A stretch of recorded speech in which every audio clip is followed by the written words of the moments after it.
So many disciplines are simply putting the tiniest, most insignificant seed in the ground of our lives and trusting God to do the rest. One definition of failure is a few mistakes repeated every day. When there's so much distance between how we want to be and how we are right now, that distance causes dissonance where we're like, oh, and some of the greatest sources of unhappiness is self-unhappiness. Is it a little bit hard to believe that you can actually be a disciplined person? Like, other people can be disciplined, but you just haven't quite ever seen yourself be disciplined or consistent.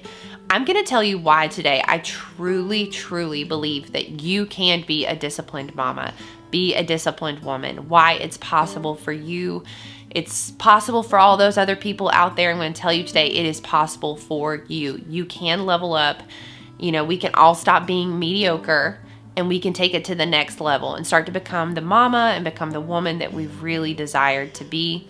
And I'm going to share why I think discipline is so very important to becoming the woman that you long to be. What I'm sharing today is for the average mama, but it's for the leveled up average mama. And there are some things that I think disciplined women know, and I want to help you understand that today. So hey, my name is Lana. This is Girl Teach Me. This whole channel is just to help you become leveled up. Like I said, a more disciplined, intentional version of yourself. If that resonates with you, I hope you will stay and hit subscribe. If you happen to be pregnant, I say it in almost all of my videos, but I have a free birth class down below that can help you with your mindset and making better decisions for your birth plan. I've had 6 births naturally. Praise the Lord. They've all gone really great. But there are some things that I had to learn the hard way. I want to save you all that pain. That free class is down below. Okay, so when it comes to building discipline, here is the absolute key. I say it all the time, but it cannot be said enough. I have to remind myself of it daily. When it comes to building discipline, I have to blame myself first. The reason I have to blame myself first and realize that why my life is the way that it is in many different ways that I do not like is because I at some point probably lacked some discipline, and I'm reaping the harvest that I don't really want to reap sometimes because of the seeds I planted long ago. And so it's really important for us all to kind of get to this point where we're like, you know what? I'm going to blame myself for a million ways that my life is not the way I want it to be. And this then means I can move forward doing something about it.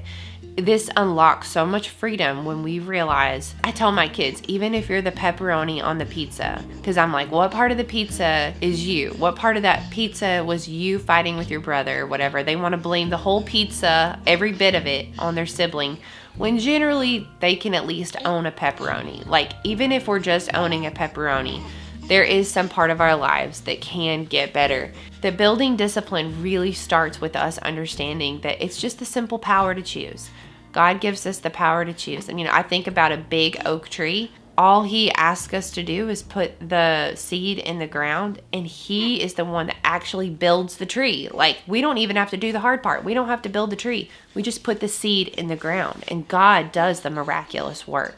And so all that I'm talking about with building discipline is simply putting the seed in the ground and trusting God to water it, to nurture it, to bring the sunshine.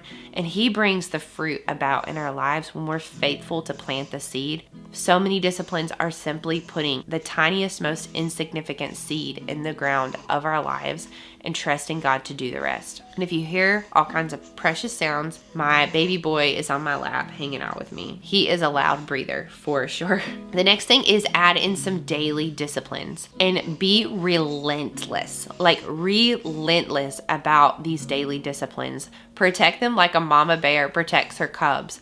And if we're starting out trying to do really, really big things, it's going to be hard to do them daily. So I say start small. Where else can you start? We're not going to start by running a marathon. We might start by running around the block. Like, let's just do some small daily disciplines, and they can be so powerful in the long run.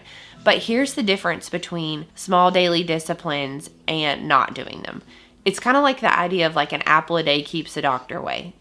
Okay, debatable. Maybe you're like some sauerkraut a day keeps the doctor away. Okay, but what if that is true? How hard is it to eat an apple? How hard is it to eat a bite of sauerkraut? You name it. But a lot of times when we look at our lives, it's kind of more like a Hershey bar a day. And I'm just saying this like as a representation like of what the apple is. It's like a small daily discipline. And then the Hershey bar are like the ways that we're self-sabotaging ourselves. And we're thinking it's just a Hershey bar today. It's not a big deal. But what we don't realize is we've had a Hershey bar for the last 20 days. And we're now self-sabotaging ourselves. And we're hurting ourselves because we're stacking those bad decisions upon bad decisions. Okay, so instead of overly focusing on those bad decisions, what has been so helpful for me is focusing on the apples a day.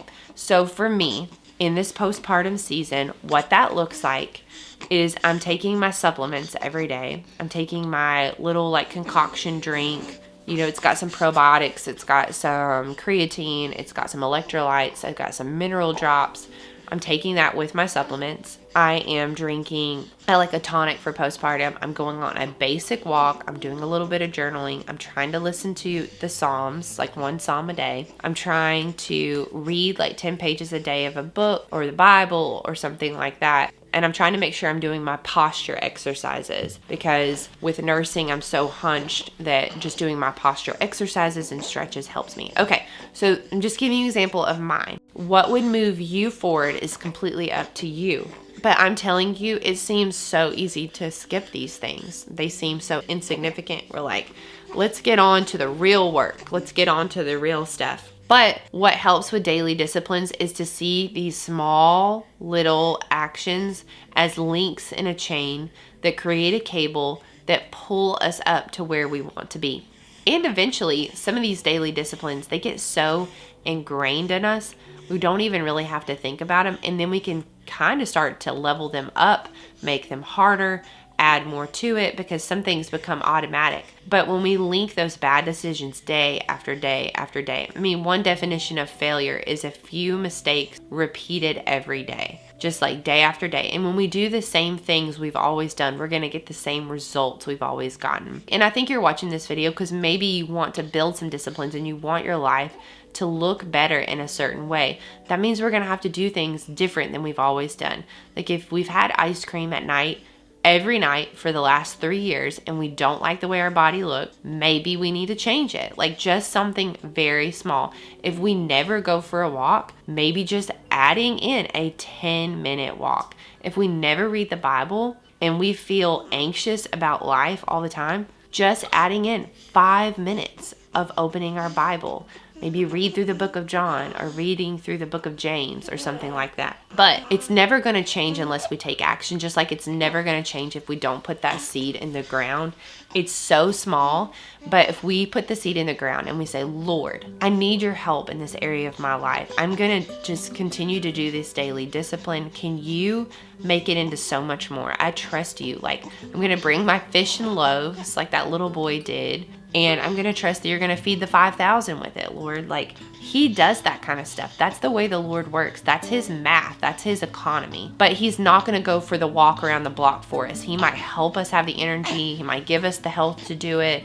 He might make a way for us to do it. But at the end of the day, we still have to put our shoes on and do it. I think the next thing is we're so much more capable of things than we realize. I mean, I heard this awesome story recently. It's such a good story. This guy was being trained by this Navy SEAL, and the Navy SEAL went down to like get a baseline and in the gym, and he did 6 pull-ups, and then he took a break, and then he did another pull-up, and he's like, okay, I'm done. He's like, no, we're not going to stop until we do 100 more. And he's like, 100 more? He's like, I did 7. I cannot do 100 more. He said, I already know what our greatest problem is. And this is the Navy SEAL talking to the guy. He's like, it's what you believe that you can do. It's your limiting mindset. And he's like, we're not leaving here until you do 100 more. It took that guy 2 hours, 1 pull-up at a time, taking a walk around the gym, another pull-up, a walk around the gym, another pull-up, 2 hours. But he got 100 more pull-ups in. How many of us are leaving 100 pull-ups on the table every single day in our lives because we don't think that we're capable of doing a lot as a mom. We've put this limiting mindset on ourselves. Well, because I'm home with kids, I can't do a lot. It's like we can do a great workout with kids climbing all over us, simple body weight, not having to pay for a gym membership. Everything's on YouTube. And we can set a 10-minute timer and break a sweat. We can, we just don't want to. But when we realize I am so much more capable of doing this, I can save money.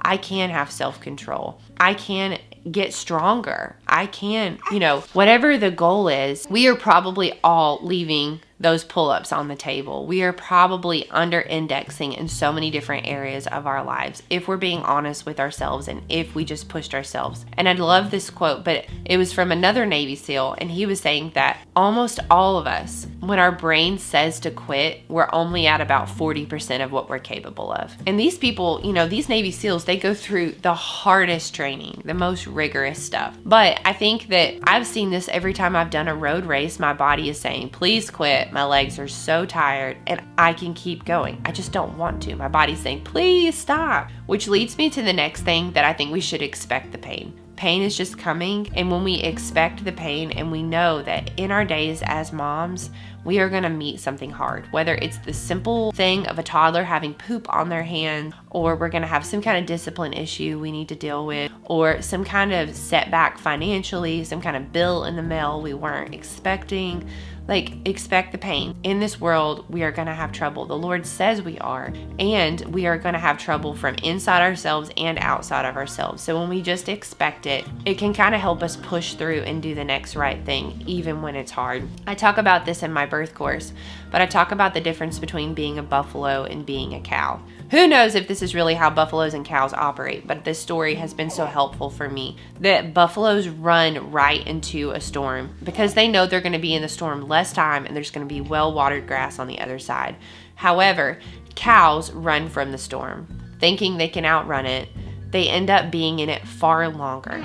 And a lot of times when it comes to motherhood, we're either numbing out on our phones because it's just hard, or we're turning on screens because it's just hard all the time. I'm not shaming us. I'm right there with you in the trenches of motherhood. But when we become a buffalo and we're like, you know what? I'm going to take care of this really hard thing and I'm going to try to do it without complaining, and I'm going to run right into the heart of the storm. I'm going to tackle that massive sink of dishes, even if it's just with a 10-minute timer. I'm going to go put a load of laundry and work it to completion. I'm going to move my body, even if it's just for 10 minutes. I'm going to take my kids outside and we're going to stay outside for 30 minutes, even if they're whining about it being cold, because we all need some sunshine. Or I'm going to be honest with my mother-in-law when she asks me what I think, instead of just being a people pleaser. These little things, just pushing through the pain, being the buffalo, we're going to be in the pain far less longer. And the other thing I talk about in my birth course is that a lot of times the pain that we're experiencing is a working pain, not a hurting pain. Especially for those who love the Lord, He is working it all together for our good, and He is refining us, and He is turning us into the better version of ourselves. It's called sanctification. We're becoming more like Christ.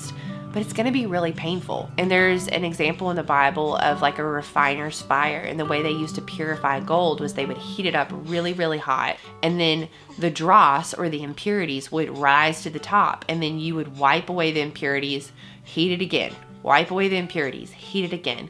And that's the way I feel like motherhood is. It's like being in a rock tumbler.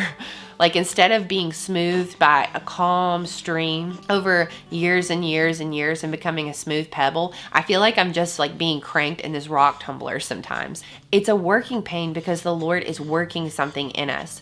And there's a quote I just love. I want to read it to you. So this quote comes from the book, The Power of Christian Contentment, and it's the chapter called Contentment in Suffering. And he really makes the case that as Christians, we should be the most contented people in the world, even in suffering. It says, may the meditations of this chapter prepare you for the hammer and the chisel that the master sculptor must bring upon your soul to shape you for eternal glory. The chiseling will be deeply painful. Oh, that you may not charge God with any wrongdoing as He works. And so it's a working pain. The master sculptor is working on us. And it's just a different way to see hard things, that God isn't doing it because He hates us, but instead because He loves us. And, I've had a friend even lose a child. And so there's some horribly hard things that I've watched people walk through. And and just to watch her not lose faith is what I'm trying to say. And so even when it comes to just building small basic disciplines, to remember that it's going to be hard. Expect the pain. It's called discipline because, the Lord is disciplining us. He's changing us and he's helping us to say no to ourselves, which is a good thing, because if we said yes to ourselves all the time, where would we be, right? We say no to our kids all the time. So, we can say no to ourselves and flex the no. I think the last thing is discipline just begets discipline. It creates more discipline, and it shortens the distance between who we wish we were, who we long to be, and who we are. Because when there's so much distance between how we want to be and how we are right now, that distance causes dissonance where we're like, oh, and some of the greatest sources of unhappiness is self-unhappiness. And so just shortening that gap will bring so much motivation and momentum in our lives to see just greater change. I think we will be able to also love our family in a new way when we are saying no to ourselves and saying yes to the right thing, like an apple a day versus a Hershey bar a day. Like, it's going to help us go further, faster for our families. And that's a really exciting way to see discipline. It's not just so we win, but it's so we can help our kids win. And we're modeling discipline for them. So we can be disciplined. You can be disciplined. There's no reason in the world why you can't become the woman that you've longed to be, especially with the Lord by our side to help us. And so I just want to encourage you. It is totally possible for you. If you want more help with this, I'm always doing videos like this. So I hope you'll stay and hit subscribe, and I'll see you in the next video. It's so unnecessary dwelling about the past, 'cause I know that God is good. He led me to where I'm at. Sometimes I feel like giving up, you're giving in, but everything happens for a reason. It won't always be blue skies ahead. Sometimes you might need a helping hand, just like iron sharpens iron, making me stronger, calling me higher. When we come together, just like iron sharpens iron, making us stronger, calling us higher. When we're helping each other, we're growing together.